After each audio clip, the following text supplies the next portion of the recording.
মাছের কাঁটা ভালো চিংড়ি মাছের টক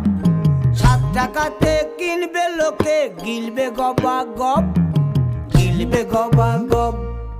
গিলবে গবা গপ ও তোর কচি পোনা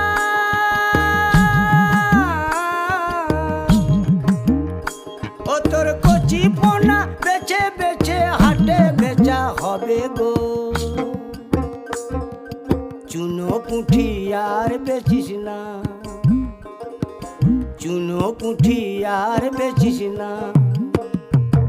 ও 30 টাকা কেজি মাছ বাবু ভেয়ে খাবে গো জল দিয়ে বেশি করিস না